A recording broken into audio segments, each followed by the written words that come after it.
Agora vamos para mais uma coisa do Utopia, que teve uma adaptação cyberpunk japonesa do Pinóquio, que o título em si já faz você fritar uns miolinhos, para você tentar entender o que diabo tá acontecendo. Mas vamos trabalhar nisso daqui.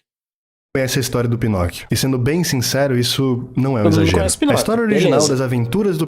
Literalmente deve ter pouquíssimas pessoas no mundo que desconheçam Pinóquio. Ela teria que estar muito alienada. Pinóquio, escrita pelo jornalista italiano Carlo Collodi, lá no século XIX, se tornou um dos contos infantis mais influentes de toda a história. Influente o suficiente para eu estar aqui fazendo um vídeo sobre ele mais de 130 anos depois. E influente o suficiente para ter deixado uma marca eterna no imaginário popular de todas as pessoas do mundo. E por ser uma história tão antiga, você também deve imaginar que já faz uns bons anos que ela entrou em domínio público. Ou seja, faz uns bons anos que qualquer pessoa pode criar sua própria interpretação original. E se tratando de... Olha, o Pinóquio do Shrek é bom pra caramba, tá? Esse conto clássico, eu garanto que não faltaram histórias pra serem contadas. Fosse um Pinóquio futurista do ano 3000... Esse futurista ficou muito esquisito. Viajante espacial em busca de um monstro gigante, um boneco assassino que deseja matar sua própria família, uma casca perdida em busca de algum propósito no mundo, um soldado de elite que luta contra ameaças antigas. Esse aqui é bom pra caralho. Esse ali é bom pra cacete, tá? Lies of P é bom demais. E até mesmo isso.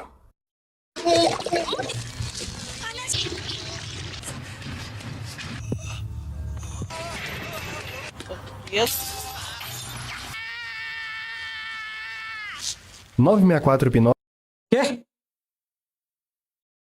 Que é considerado por muitas pessoas ao redor da internet como um dos filmes mais estranhos já feitos. E quando eu falei sobre essa adaptação lá em junho de 2024, muitos de vocês concordaram com isso. Esse filme é bizarro. E olhando cenas soltas, ele não só parece bizarro, como também aleatório. Como se tudo que fosse mostrado não tivesse um propósito narrativo, e sim fosse algo pra chocar. Bem como um filme de terror médio norte-americano, sabe? Que serve única e exclusivamente pra te deixar incomodada. E assim, eu até poderia vender 964 Pinóquio dessa maneira, mas eu não vou. Porque diferente de tudo isso, eu queria mostrar nesse ensaio que até mesmo o filme mais esquisito possível também pode ter uma linda história. E também queria honrar uma obra que, sendo bem sincero, eu não dei o devido valor há 2 anos atrás. Tanto porque 7 minutos não tem valor isso? Eram o suficiente para falar dessa adaptação, quanto porque no fundo mesmo, eu também não tinha entendido completamente aquela história. Afinal, por mais que não pareça, 964 Pinóquio é sim um ótimo filme. E quando a gente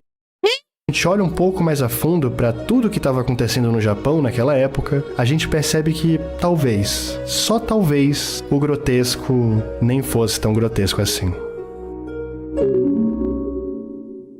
É doido parar pra pensar que a gente piscou... O Utopia vai tentar me convencer de que esse filme foi bom.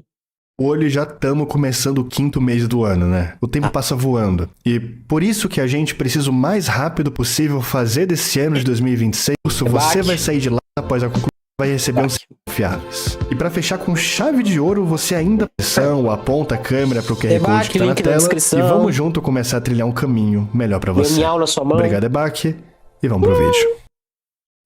O protagonista da nossa história é um androide inteligente que foi criado com o único propósito de ser um brinquedo sexual. O criador dele, esse homem careca de preto... Foi ser um brinquedo? Oh, meu Deus, o gatinho tá com fio. Gatinho, meu Deus. Meu gatinho.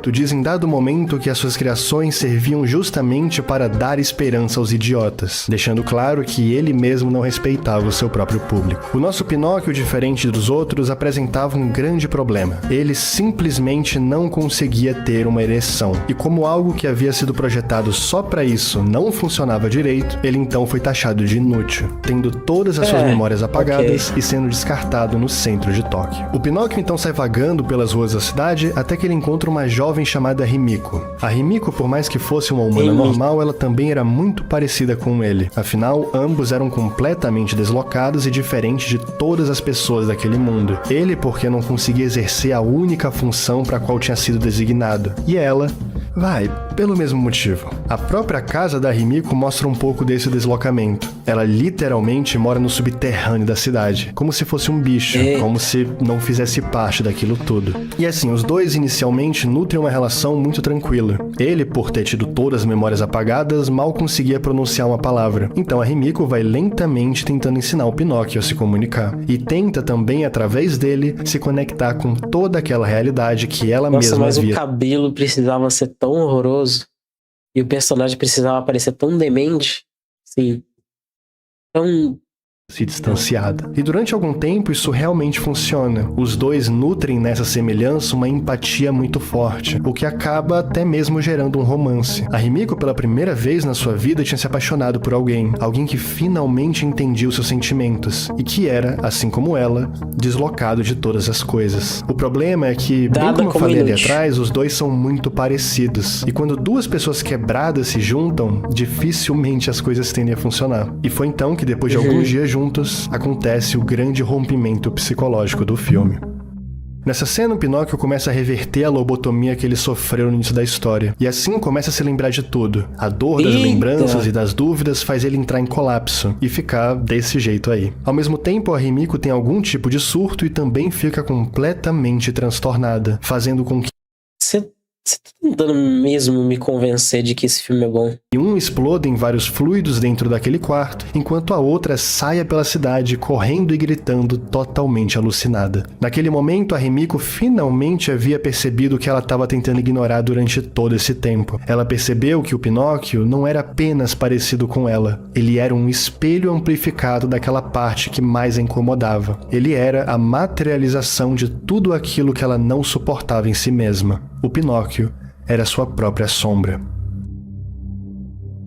A sombra é talvez um dos conceitos principais da psicologia junguiana. O psicólogo Carl Jung defende a ideia de que eu quero ver aquele círculo ali. Todos os seres humanos... No mundo externo e no mundo interno. Tem a pessoa. O ser, pelo sentido externo, ele tem a personalidade dele, a persona. Lá dentro tem o ego, tem o ser. E lá no fundo da consciência dele, ele vai ter o coletivo, né, o que todo mundo pensa, e o inconsciente, que é aquilo que ele pensa e reprime.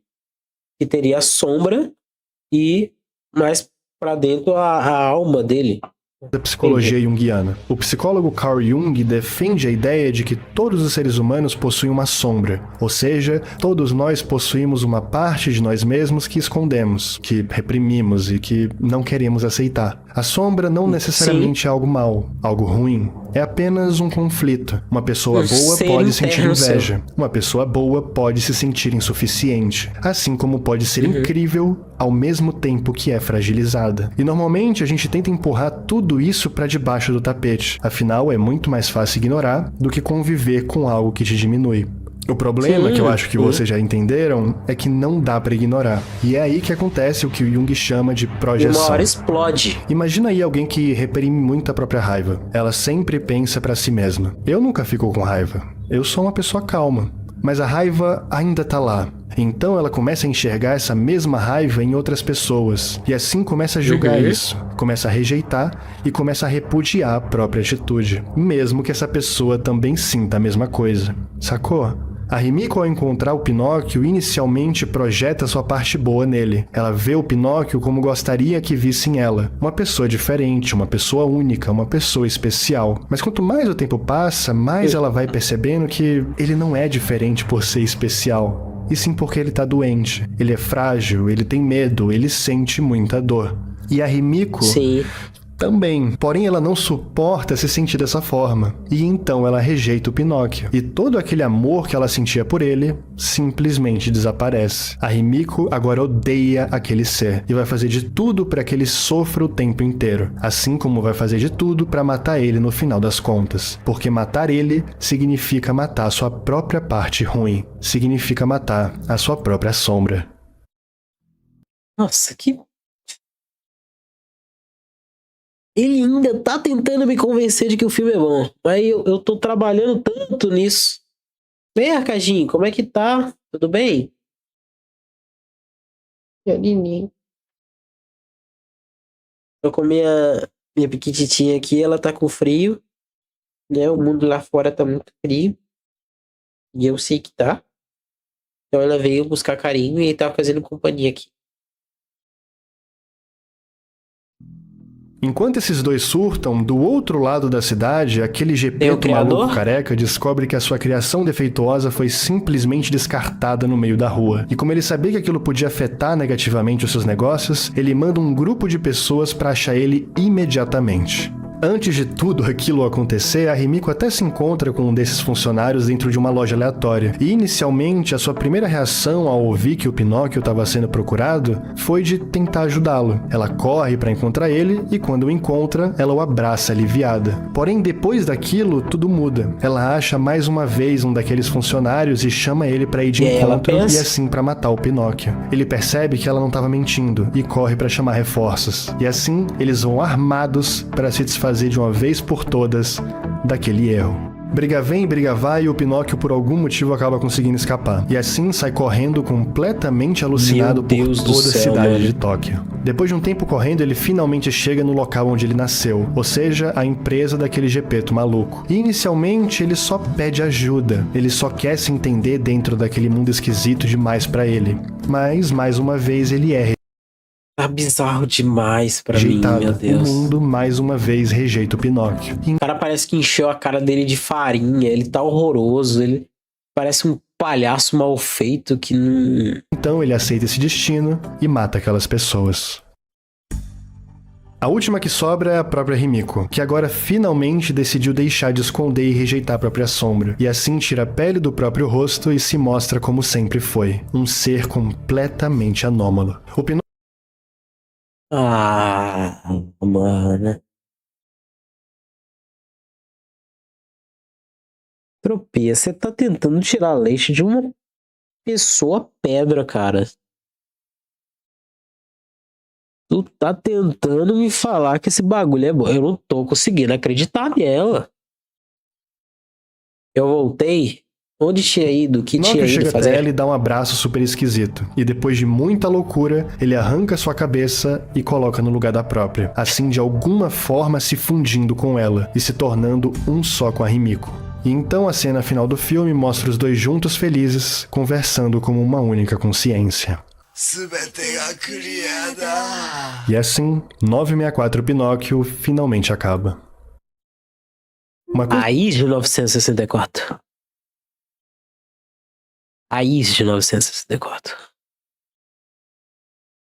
Não é apenas 964. É a raiz que dá 31,04. Coisa que eu citei na... Tá tudo bem, tá tudo bem. Como é que você tá se sentindo? Aquele meu vídeo de 2024 é que a cena do Pinóquio correndo pela grande cidade de Tóquio dura literalmente 6 minutos inteiros. E quando você vai ver algumas críticas que as pessoas fizeram sobre esse filme, uma bem comum é que alguns trechos são muito arrastados e parecem demorar bem mais do que deveriam. Ou seja, provavelmente estavam falando sobre esse momento. E para entender o porquê dessa cena durar tanto, a gente também precisa entender o que é que o diretor quis com tudo isso. Ou seja, o que é que esse cara... Filmar uma erva muito da pesada, quer dizer, isso. Com 964 Pinóquio.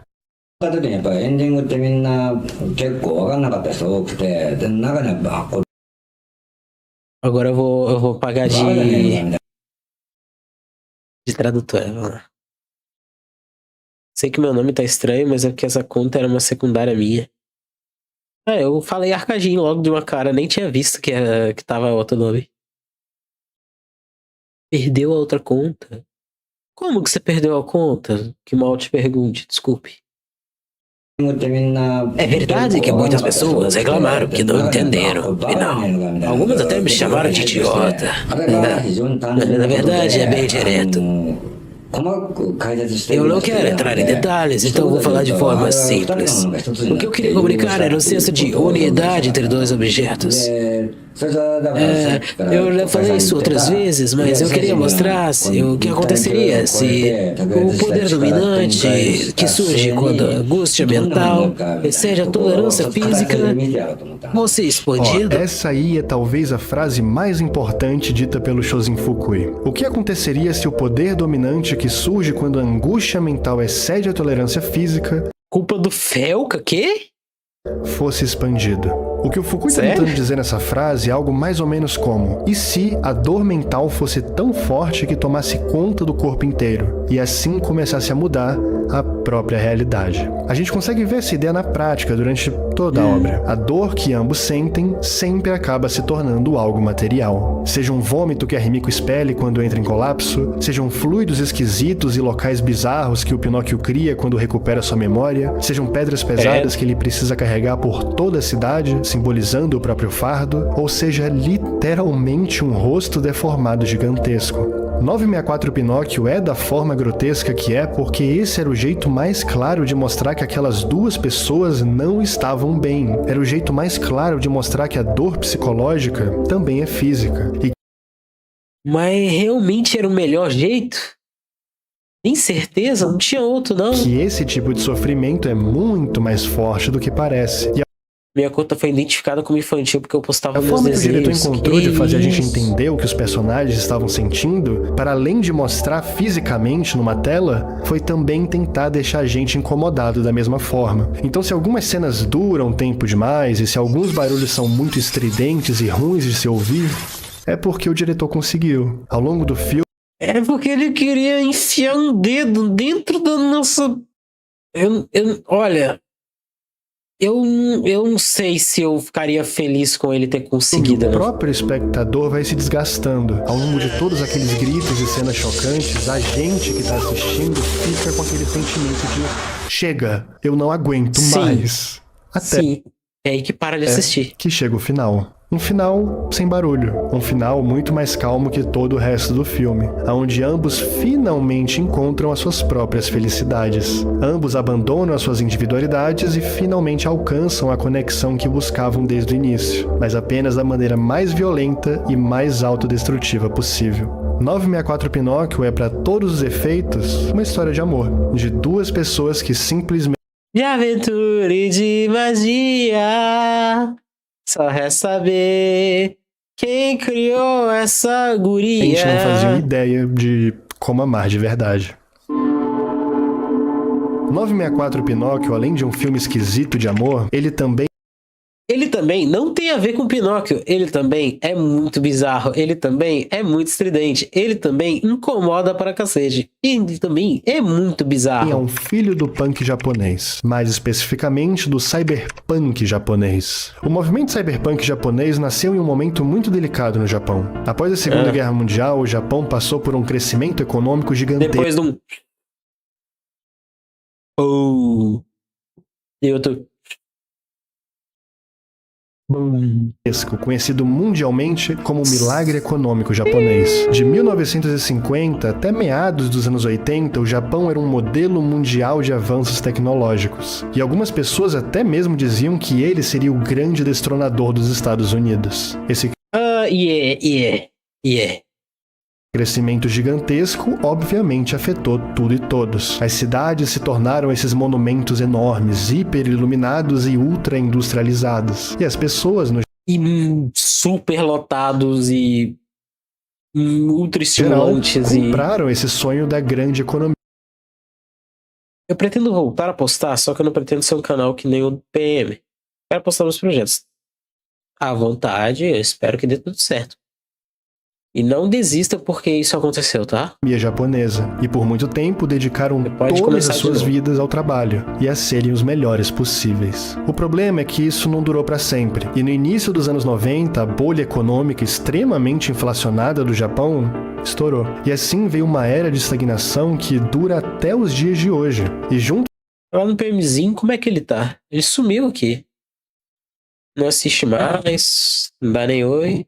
dessa estagnação veio um sentimento muito negativo para aquelas pessoas. A cidade, que parecia um símbolo de evolução, agora soava barulhenta demais. Os empregos estavam diminuindo a cada ano e nada acontecia para mudar isso. E o medo lentamente só aumentava. E foi então que uma geração rebelde de pessoas surgiram. O movimento cyberpunk nasceu nesse ódio contra a evolução, nesse ódio contra as máquinas e contra a tecnologia no geral. Porque enquanto para uns os avanços tecnológicos significavam o grande futuro japonês, para essas pessoas era o completo oposto. E tudo aquilo iria destruir todo mundo.